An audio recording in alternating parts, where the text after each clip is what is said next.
So Riemann Zeta Function has like tons of applications, tons of different fields like cryptology, like study of prime numbers, number theory in general, like everywhere. So we're going to try to find some specific values of this function because learning specific values like tells us about properties of this function that we wouldn't otherwise know. So we're going to begin our analysis with a seemingly unrelated function. So we're going to sum from n equals 1 to infinity the sine of nx divided by n. Now, this function on its own, you can't really do much. But using Euler's identity, which is that e to the power of ix equals cosine of x plus I times sine of x, we can see that the imaginary part, which I'll just label as a function I e to the ix, is simply equal to sine of x.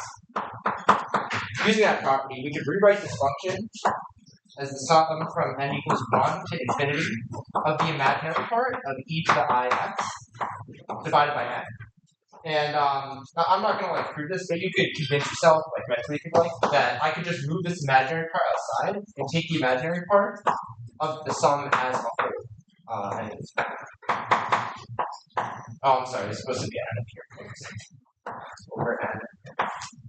Now what I'm going to do is I'm going to multiply the top and bottom of this function by I. And then I'm going to move this I outside of my sum just because it's a constant multiple, not dependent on n, so I can do that. Now what I'm going to do is I'm going to say that e to the power of I nx over I n is equal to the integral of e to the power of I nx dx. And obviously we need a plus c on this side. But that's going to allow us to rewrite this function inside of our imaginary operator as the imaginary part of I times the sum from n equals 1 to infinity of the integral of e to the power of I nx with respect to x. So, I really want to switch this sum and integral right here. But in order to do that, we need to satisfy this property called uniform convergence. So I'm not going to do it rigorously here, but what we're going to do is we're going to take our original function and say we're only going to consider it from in between 0 and 2 pi, and that makes our condition satisfied. So that's going to allow us to take the imaginary part of the integral of the sum from n equals 1 to infinity of e to the power of I n x. And we're going to factor out at e to the power of ix here. So this is going to turn into the imaginary part of I sum from n equals 1 to infinity of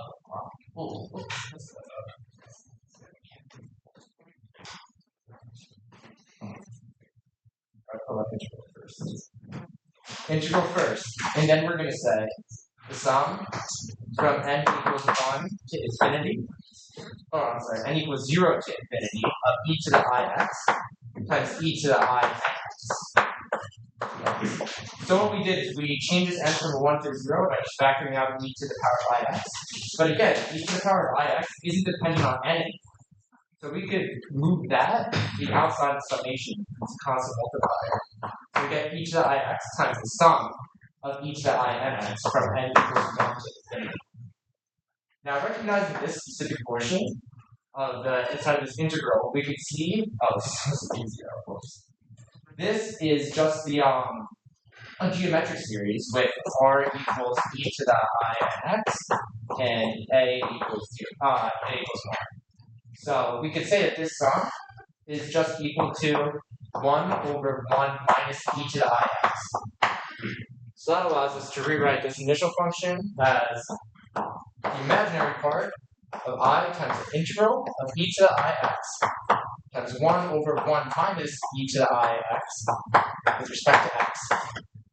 Now we're going to perform a u substitution here, allowing u to equal 1 minus e to the power of ix. So du is equal to minus I e to the ix dx. So now we're going to rewrite this integral here. And we're also going to move this I inside the integral because it's a constant multiple of 1 over 1 minus e to the ix. And then I times e to the ix. So we're just taking these parts and moving them to the right side. Dx. And we're going to multiply it by minus 1 here, and then just change this to a minus out here. And this portion, the minus I to the ix dx, is simply equal to du here. So this allows us to rewrite this entire integral as the imaginary part of, of the integral of minus 1 over, this part here is simply u with respect to u. So that very simple integral turns into the imaginary part of the minus lim absolute value of u plus c. Substituting back in u, we get the imaginary part of minus lim of 1 minus e to the ix plus c. So the first thing that we want to do is get rid of the c. So we're going to return to our original function and consider the case where x is equal to pi. Sine, n is obviously going to be just like a positive integer here. So sine of pi times any positive integer is going to be 0. So when we put 0 into this function, we're just going to get 0 out. So similarly, over here, when we plug in 0 to the imaginary part of negative lim of 1 minus e to the ix plus c, we would expect to get 0 out. So we're going to plug in pi here, e to the I pi, that's equal to minus 1. So this turns into, when we plug in pi, it's going to turn into I times minus lim 1 minus minus 1, which that bit just turns into 2. So negative lim 2 plus c. And this just means that in order for this to equal 0, c is going to need to equal just any real number, actually. So we could just say that c is a real number. And because the imaginary operator is actually a linear operator, that means that we can separate this out as I times minus lim of 1 minus e to the power of ix plus I of c. But again, we know that c is within the real numbers, so this just goes to 0. So now all we have to do to find our initial function is consider the imaginary part of minus lim of 1 minus e to the power of ix. So what we're going to do now is we're going to consider just an imaginary plane and our point over here, which is 1 minus e to the power of ix. So instead of writing this as 1 minus e to the power of ix, we're going to consider it as e to the power of I theta plus r, where theta is the angle that this makes with the x-axis, and r is the distance. So, like r is just the absolute value of this, and theta is the argument of this. So, using that, we can rewrite this as the imaginary part of the minus lim of e to the I theta plus r.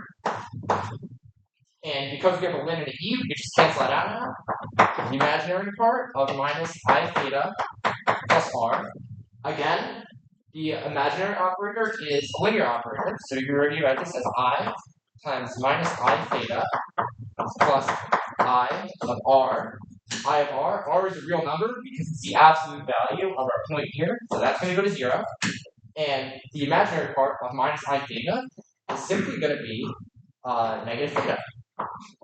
So now all we have to do is determine the angle that 1 minus e to the ix will make with the x-axis, and we'll be able to see what our original function is equal to up there. So we're going to say that theta is equal to the argument of 1 minus e to the power of ix. So we're going to rely on Euler's formula again to rewrite 1 minus e to the ix as 1 minus cosine of x minus I times sine of x. So the argument of any complex number is defined as the arctangent of the imaginary part of that number divided by the real part of that number. So using that, we could see that this is the real part of the number, and this is the imaginary part of the number. So we could rewrite theta as arctan of minus sine of x over 1 minus cosine of x. So now what we're going to do is we're going to replace these x's with 2 times x over 2, which obviously just gets simplified back to x. So this is equal to arctan of minus sine times 2x over 2. And we're going to do the same thing for this cosine at the bottom. So 1 minus cosine of 2 times x over 2. And now we're going to use our double angle formulas, which is sine of 2z is equal to 2 sine of z, cosine of z, and cosine of 2z. This one has a couple of them, but we're specifically going to focus on 1 minus 2 sine squared of z. So using that, we can say that theta is equal to arctan of minus 2 sine x on 2 cosine of x over 2 over 1 minus 2 sine squared of x over 2. Now we have this 1 minus 1, so these are going to cancel out. This minus is going to turn into a plus because we're subtracting it. And now that this is all we're left with on the bottom. So we're going to cancel out this 2 and this 2. And this sine squared of x over 2 is going to take out this sine of x over 2 on the top. So we can cross this out, we can cross out this square, and we're left with arctan of minus cosine of x over 2 over sine of x over 2, which is equal to arctan of minus cotangent of x over 2. However, we can just, arctan is an odd function, so we can just move this negative outside. So this turns into minus arctan of cotangent of x over 2. So next we're going to use the fact that cotangent of x is equal to tangent of pi over 2 minus x. And this is going to allow us to rewrite theta as being equal to arctangent of tangent. So before we said that it was cotangent of x over 2, now it's going to be tangent of pi over 2 minus x over 2. Oh, I forgot my negative in front of my arctan. On this side. And this arctan and tan are just going to cancel out. So now we have that theta is equal to minus pi over 2 minus x over 2. However, we said that our initial function up there, that sum from n equals 1 to infinity of sine of nx, is equal to minus theta. So minus theta is just going to be pi divided by 2 minus x divided by 2. So we can say that the sum from n equals 1 to infinity of sine of nx divided by n is equal to pi divided by 2 minus x over 2. Right. Oh, whoops. Yeah, let's do that down here. Move to the other chalkboard. So, how does this function allow us to find values of the Riemann zeta? So what we're going to do is we're going to subtract that x over 2 and pi. Oh wait, actually first, I'm sorry. We're just going to replace x with 2 pi x. So remember before I said that my x is going to vary from 0 to 2 pi? Making that replacement is only going to allow us to vary x from being in between 0 and 1 now, because we're replacing it with 2 pi x. But it won't matter for what we're doing. So now we have that the sum from n equals 1 to infinity of sine of 2 pi nx over n is equal to pi over 2 minus 2 pi x over 2. These 2's are going to cancel out, and we're going to divide both sides by 2. So this turns into the sum from n equals 1 to infinity of sine of 2 pi nx over nx, over n pi, I'm sorry, is equal to 1/2 minus x. And now we're gonna add x to both sides and subtract 1/2. So we get the sum from n equals 1 to infinity of sine of 2 pi nx over n pi plus x minus 1/2 is equal to 0. And with this result, we can now take the integral of both sides with respect to x. And doing that gets us the integral from 0 to 1. We're going to take it from 0 to 1 specifically of the sum. Actually, I'm just going to rewrite these terms just to make it a little easier later on.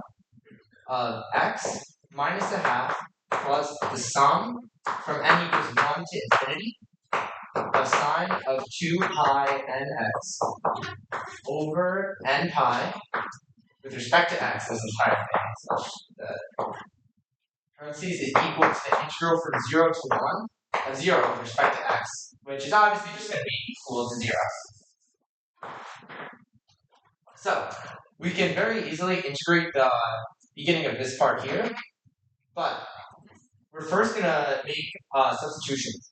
We're going to say that x is equal to u to the power of 1 over a. And we're not even going to make this like a u sub, because we're saying that this works for any x within the range 0 to 1. And as we replace x with u to the power of 1 over a, like if we have just like a graph here, so x is equal to u to the power of 1 over a, you can see that it still stays within this box, 0, 1. So we're just allowed to make this change without changing the mass.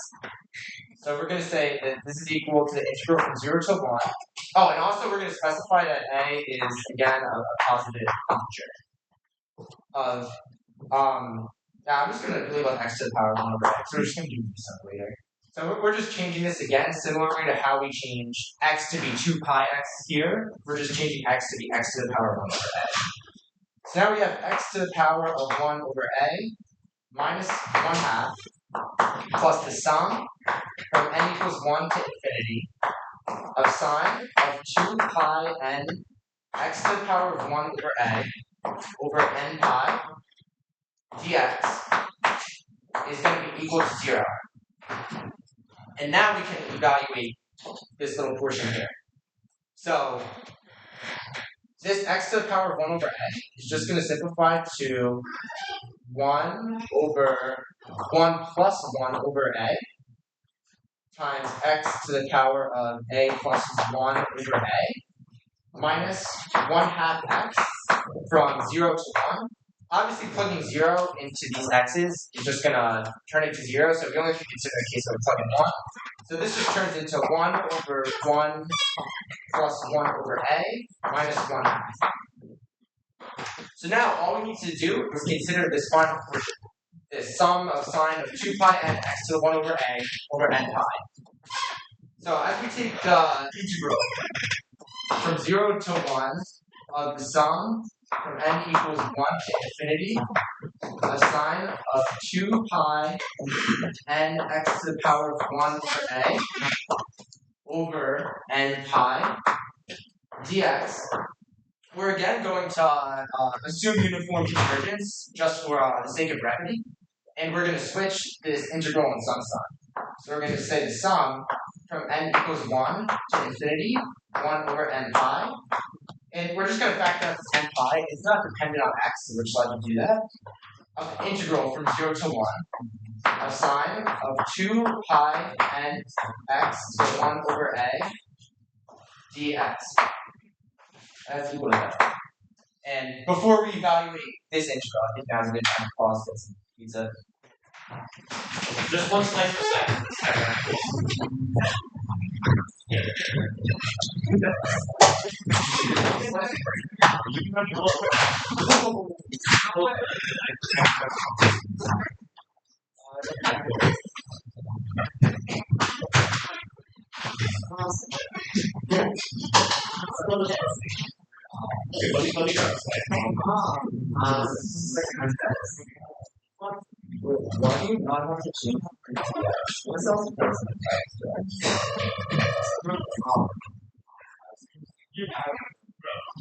I was at around this I was supposed to cheat, but I just forgot. I just what? It is completely legal. Okay, so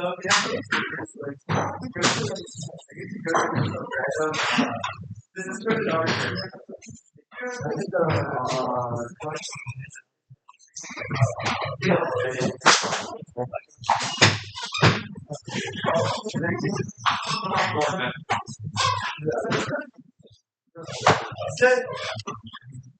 They need to fix their that's more like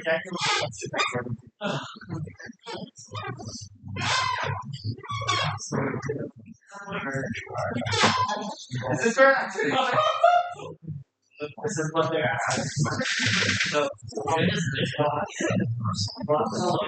I'm just there's no pizza.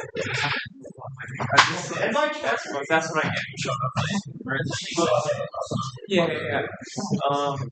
It's like up the one back. So definitely. So we're starting at the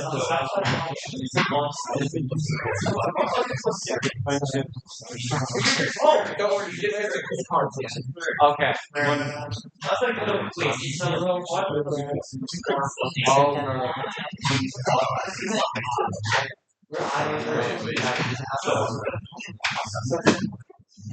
Sorry.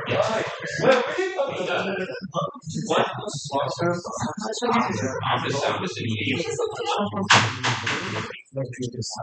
all the way up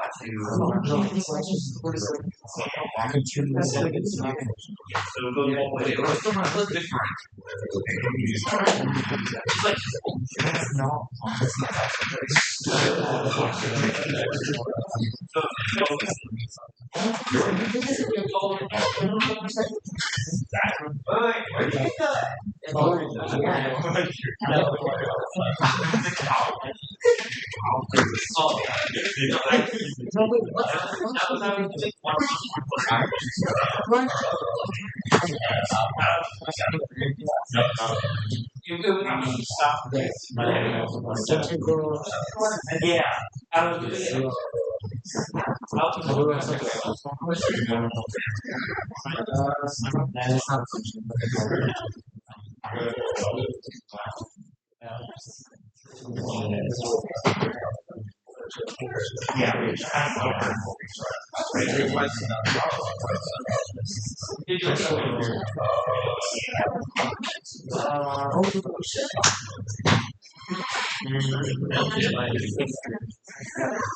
Yeah, that's why.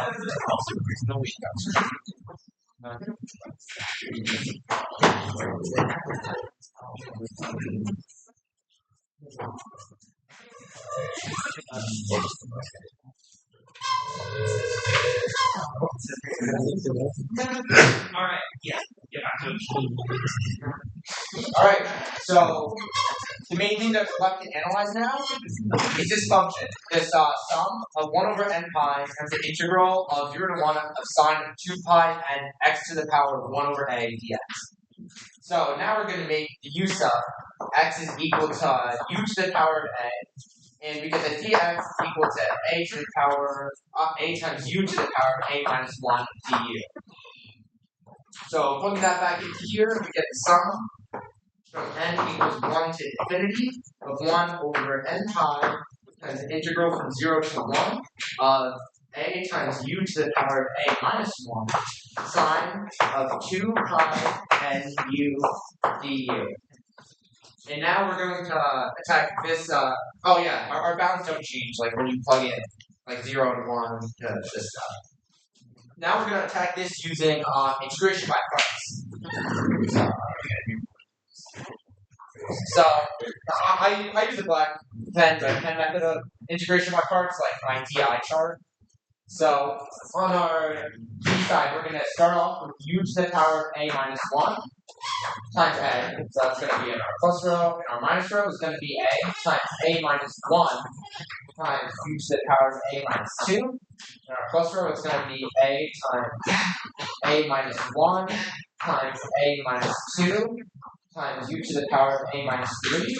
And I'm just going to do one more. Minus a times a minus 1 times a minus 2 times a minus 3 times u to the a minus 4. In our eye chart, we're going to start off with sine of 2 pi. Oh, and also, this is going to continue on all the way until we have, we're going to have a factorial times u. And I don't know what sign this is going to be. It could be a plus, it could be a minus. So we're just going to label it plus minus. Then we're just going to have a factorial, which is going to be minus plus, which is just going to be the opposite of this sign. And then we're going to have 0 at the bottom. But I'm not entirely sure which this is going to be. It's going to vary based on your choice of A. But we'll get to that later. So now we have sine of 2 pi and u, and we're going to be integrating. So the integral of sine of 2 pi and u minus 1 over 2 pi n times cosine of 2 pi and u. Integrating this again, we get negative 1 over 2 pi n times sine of 2 pi n squared of sine of 2 pi and u. Integrating again, we get 1 over 2 pi n cubed cosine of 2 pi and u. And integrating the final time, we're going to get negative, we're going to get 1 over 2 pi n to the power of 4 times sine of 2 pi and u. And this is going to continue on until we reach this bottom here. So, now adding all these up, we're going to get a times u to the a minus 1 times minus 1 over 2 pi n cosine of 2 pi n u plus, that's going to be minus a times a minus 1 times u to the a minus 2 times negative 1 over 2 pi n squared sine of 2 pi n u. Then our next row is going to be plus a times a minus 1 times a minus 2 times u to the a minus 3 times 1 over 2 pi n cubed cosine of 2 pi and u. And then we'll do one more. It's going to be minus a times a minus 1 times a minus 2 times a minus 3 of u to the power of a minus 4 times 1 over 2 pi and to the power of 4 sine of 2 pi and u. And this is going to continue on all the way until we get to this stuff down here. But I don't know whether cosines or sines are going to accompany it. Again, it's based on your choice of A. So we're just going to leave it as is. And this is going to be sum from 0 to 1. Now, an important thing to notice here is that for this u term, if we plug in 0 or 1 for the u term, sine of 2 pi n times u, and again, because we're summing, n is automatically going to be a positive integer. So sine of 2 pi n u is going to turn to 0. So any of these terms with a sign in it, we can just cross out. We don't even have to consider them. Similarly, when u is equal to 0, this u to the a minus 1, u to the a minus 3 is going to turn into 0. So really, we only need to plug in when u is equal to 1. Plugging that in, we get a times minus 1 over 2 pi n cosine of 2 pi n u when u is equal to 1 and is again a positive integer, that's going to be 1. So we can just multiply this whole thing by 1. Then this is going to turn into plus a times a minus 1 times a minus 2. Plugging in 1 to this u is going to turn into 1. 1 over 2 pi n cubed. And then this cosine of 2 pi n u is going to turn into 1 again.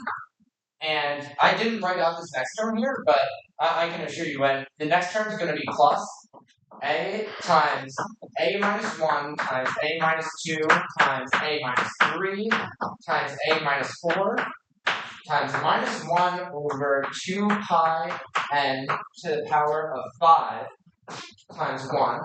And this pattern is going to continue on until we reach the last term, which is going to be it's going to be it's either going to be a factorial or a factorial divided by 2. It depends on our choice of a, but it doesn't really matter too much right now because of how we're going to express this sum. So we recognize that our integral from up here is going to be equal to this sum. So it would be really good to express this in summation notation, which we can. So first we're going to consider these a terms. So this a, then a times a minus 1 times a minus 2, then a times a minus 1 times a minus 2 times 3 times a minus 4. We can see that that's equal to a factorial divided by a minus 1 minus, we're just going to call it some variable, 2k factorial. So that's because we're multiplying it by 2 more things each time. So that's where that k comes from. Now, considering these things, these like coefficients after the a right here, it's minus 1 over 2 pi n, then 1 over 2 pi n cubed, minus 1 over 2 pi n to the power of 5, and then the next one's going to be 1 over 2 pi n to the power of 7. So that's going to be minus 1 to the power of k plus 1 over 2 pi n to the power of 2k plus 1. And so now the next question to ask is how many of these terms are we going to have? And when we consider our integration by parts chart here, we can see that every time we see a sign, it's not going to be accounted for in this sum. And we can think, how many times are we going to have to differentiate u to the power of a minus 1? We're going to have to differentiate it a minus 1 times. So we know now that there's going to be a minus 1 over 2 terms with a u in it, but because we also just have this normal a factorial at the end, we're going to add 1 to this. So there's just going to be a over 2 terms to add. So we're going to sum this from k equals 0 all the way up to a over 2. And that is equal to our integral from 0 to 1 of a times u to the power of a minus 1 times sine of 2 pi nu du. So, using that, we know from up here that 0 is equal to 1 over 1 plus 1 over a. I'm just going to multiply the top and bottom of this fraction by 1 over a. So that way it simplifies to a over a plus 1. Then minus 1 half plus, we're going to pull that from up there, the sum from n equals 1 to infinity, and then 1 over n pi times that integral. But we just saw that integral is equal to the sum from k equals 0 to a divided by 2 of a factorial times minus 1 to the power of k plus 1 over a minus 1 minus 2k factorial times 2 pi to the power of 2k plus 1. So now what we're going to do, and we're going to simplify this further, is multiply the top and bottom of this 1 over n pi times 2. So we just get 2 over 2 n pi. And because both of these aren't dependent on k at all, we can just move it into the inside of the second sum.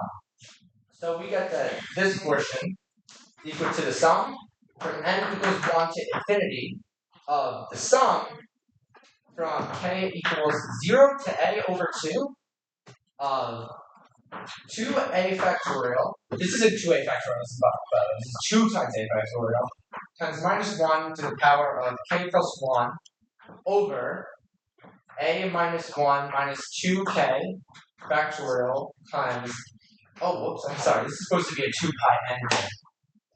Yeah, you can see this is 2 pi n down here. I just forgot to write the n. So this is 2 pi n to the power of 2k plus 1. And then, as I said before, we're going to factor in this 2 pi n. So 2 pi n. But we could just combine it with this one here to turn this into a 2k plus 2.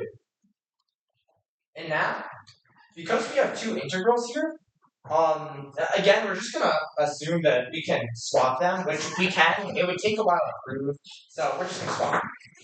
So this turns into the sum from k equals 0 to a over 2 of the sum from n equals 1 to infinity of 2 times a factorial times minus 1 to the power of k plus 1 over a minus 1 minus 2k factorial times 2 pi n to the power of 2k plus 2.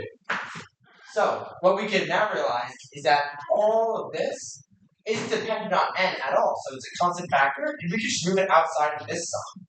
So we get that this is equal to the sum from k equals 0 to a over 2 of 2 times a factorial times minus 1 to the power of k plus 1 over a minus 1 minus 2k factorial times the sum from n equals 1 to infinity of 1 over 2 pi n to the power of 2k plus 2. And we can just separate this 2 pi n to the power of 2k plus 2 using power rules to get 1 over 2 pi to the power of 2k plus 2 times n to the power of 2k plus 2. And this 2 pi to the power of 2k plus 2 is again constant with respect to n. So we can simply move it outside of the sum. So we get 2 pi to the power of 2k plus 2 times the sum from n equals 1 to infinity of 1 over n to the power of 2k plus 2. But looking all the way back at our original definition of the Riemann Zeta function over here, we can see that that sum that we just uncovered at the end here is simply equal to zeta of 2k plus 2. Thus, we can write that 0 is equal to a over a plus 1 minus a half plus the sum from k equals 0 to a over 2 of 2 times a factorial times minus 1 to the power of k plus 1 over a minus 1 minus 2k factorial times 2 pi to the power of 2k plus 2 times zeta of 2k plus 2. And we're just going to move this negative 1/2 and a over a plus 1 to the other side. So we get 1/2 minus a over a plus 1 is equal to this sum. So, using this, we can now begin to uncover some of the actual values of the Riemann Zeta function by picking values of a. So, the first value of a that we're going to pick is a is equal to 2. So, for evaluating the left-hand side of that equation, we get 1/2 minus 2 over 2 plus 1, which is equal to 1/2 minus 2/3, which is equal to negative 1/6. Now, evaluating the right-hand side of that equation, that a over 2 on top is just going to turn into a 1. So we get the sum from k equals 0 to 1 of 2 times a factorial. A is equal to 2, so 2 factorial is just going to be equal to 2 times minus 1 to the power of k plus 1 over a minus 1 minus 2k. That's going to be 1 minus 2k factorial times 2 pi to the power of 2k plus 2 times zeta of 2k plus 2. So, at first we're going to consider the case, and it might seem strange, you might think to add first k is equal to 0 and then add k is equal to 1, but it's just helpful to consider the case when k is equal to 1 first, especially when considering this denominator here. So, 1 minus 2k factorial, when k is equal to 1, we get 1 minus 2 factorial, which is equal to negative 1 factorial, which, we can't have. If we consider a graph of the factorial function, which I know you're not supposed to evaluate the factorial function at negative integers, but we're just going to say that it's the gamma function shifted, just for the sake of simplicity here. It looks like this, right? I'm sure that most of you know what the gamma function looks like here.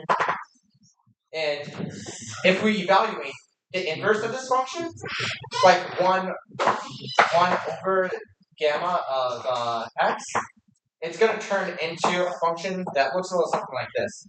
So it's gonna start at 1 still, and it's just gonna like shrink down to like the x-axis very quickly. You're not gonna touch it though.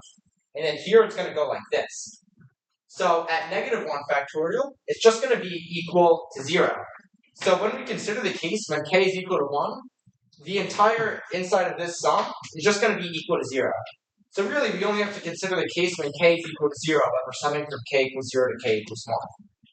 So now considering the case when k is equal to 0, we get 2 times 2 times -1 to the power of 0 plus 1, just going to be -1 to the power of 1, which is -1, over 1 minus 2k. K is equal to 0.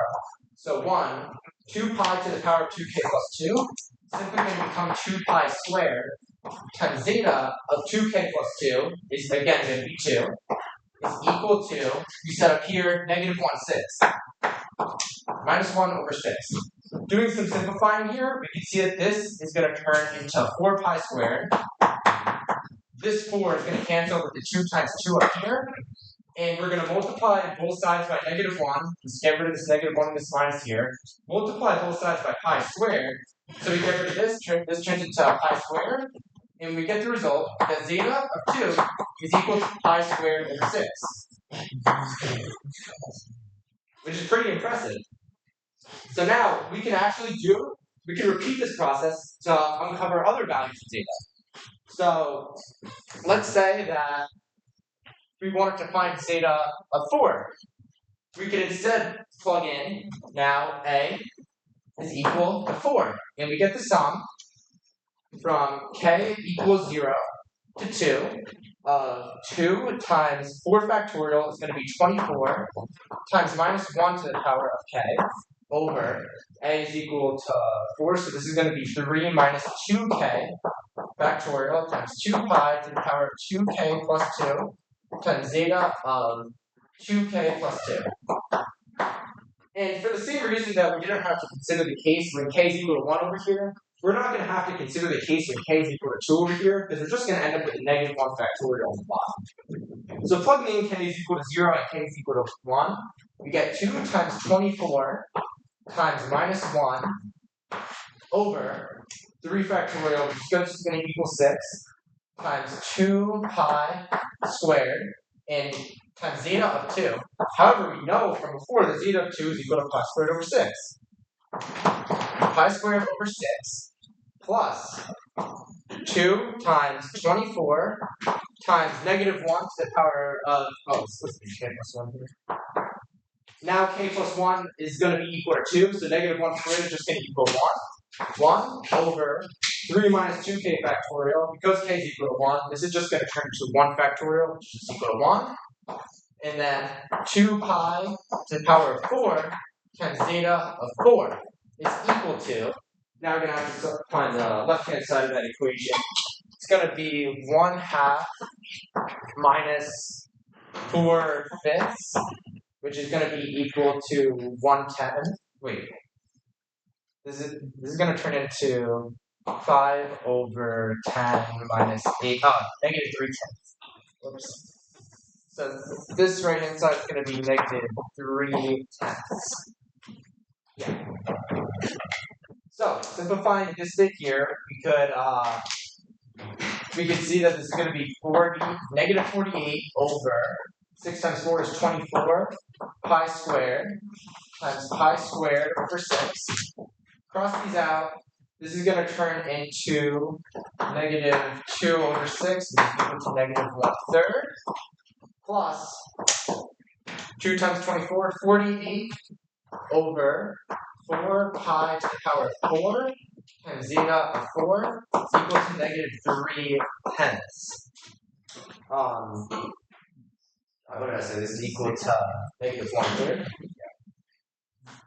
So now adding 1/3 to both sides of here, we get that, let's see, we're going to need to change these denominators a bit. So this is going to be -10 over 30 plus, this is just going to turn into 12 over pi to the power of 4 times zeta of 4 is equal to -9/10. And adding, -9/30, I'm sorry. And then adding this to both sides, we're going to get 12 over pi 4 times zeta of 4 is equal to minus 1/30th. Oh yeah, this is supposed to be a 16 on the bottom. I'm sorry. Yeah, I knew that something was off because it's supposed to be 16 pi 4. So this is going to equal 4.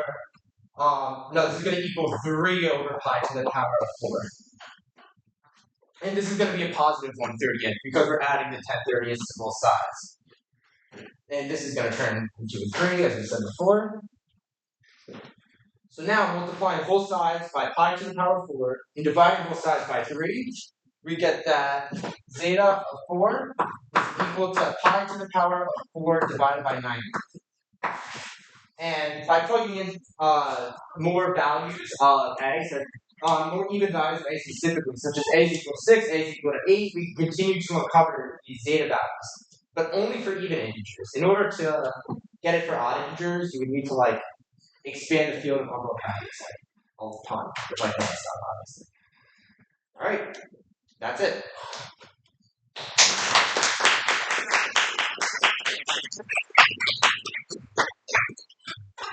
Oh, questions? Yeah. What does the Riemann hypothesis say? It says that all of the non-trivial zeros lie on the critical strip, which is when the real part of x is equal to 1/2. It's not proven, but we're just asking for what it says. Yeah. Oh, yeah, that's what it says. What does it mean? What do you mean? That's what it means. But what is a non-trivial zero? A non-trivial zero? Okay, so we have this function here, right? And basically, it's very easy to define it for all numbers greater than x is equal to 1, right? So all these numbers you can. Oh, this is a complex plane, by the way. So this is the real part of the number, and this is the imaginary part. So for all these numbers, it's really easy to define it, but unfortunately, there's a hole here at x is equal to 1 because it diverges. It becomes a harmonic series, and you can't sum that. So what people have done is they've used analytic continuation in order to expand its domain to all complex numbers except for 1, right? So when they expanded it into the complex plane, they found that, even though it doesn't really make sense, they found that there are zeros at x is equal to any negative even integer.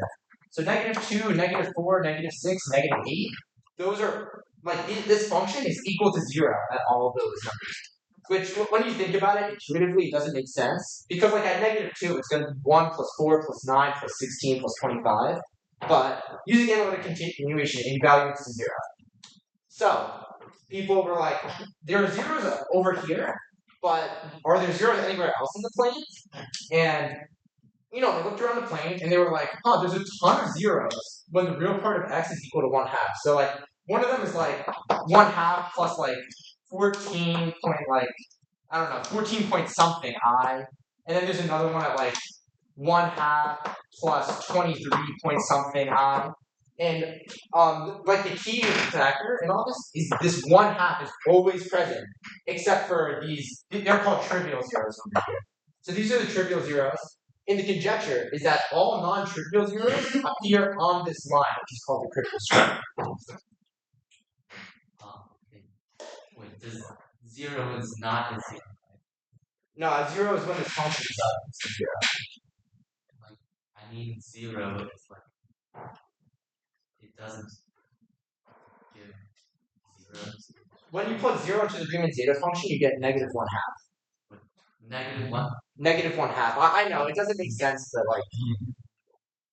oh, -112? No, for -12. Oh yeah, for -1, it's -112. Because it's the Alright, are there any other questions? Alright. Oh yeah? When we evaluated it, we had like on the top of the sun was like paper too, right? Yeah. So that does that only work for even like how would we do like Yeah, that was actually a really good point, and I would because I was thinking about that. I was like, why can't we expand that to all n? Because obviously, then you'd be able to zeta 3 hasn't been found, zeta 5, but no other numbers aside from the negative integers and even positive integers have been found, like absolute values, like pi squared over 6, pi 4 over 90, like those haven't been found for any other numbers. So the reason that we can't plug any other numbers into the top is it's called unrolled calculus, and it's like calculus dealing with finite sums and finite differences. So normal calculus deals with like infinitesimal sums and infinitesimal differences. So if you were able to mess around with those finite those like discrete sums, then you'd be able to evaluate it at any number. All right. Any other questions? Oh yeah. So I don't know, I don't know how much you know about how this was like discovered, but when you started with like the summing of the sign, when people were looking at that, were they looking at that with the Riemann Zeta function in mind, or did that just like appear as they were kind of working with that summation of the sign? I honestly don't know. Yeah, I'm sorry. I would imagine that it has something to do with Fourier series, though, which isn't really connected to the Riemann zeta function at all. But that's just like a guess. Yeah. how did people analytically continuate the Riemann Zeta? They use Taylor series. So when you have a Taylor series of like a function, let's say that I take the Taylor series around this point, and there's like a discontinuity at this point, I'm allowed to have a valid Taylor. Oh, this is the complex plane again, by the way. I'm allowed to have a Taylor series within this area, and then what I do is I can simply pick another point within this area, and then another like field will be generated that I can compute new values within. So by simply picking new fields again and again, I can expand the domain of my function. All right. Anything else? All right.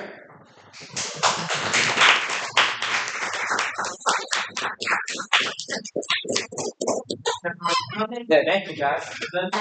And I'll see you all back here next week where Professor Gilmore will talk about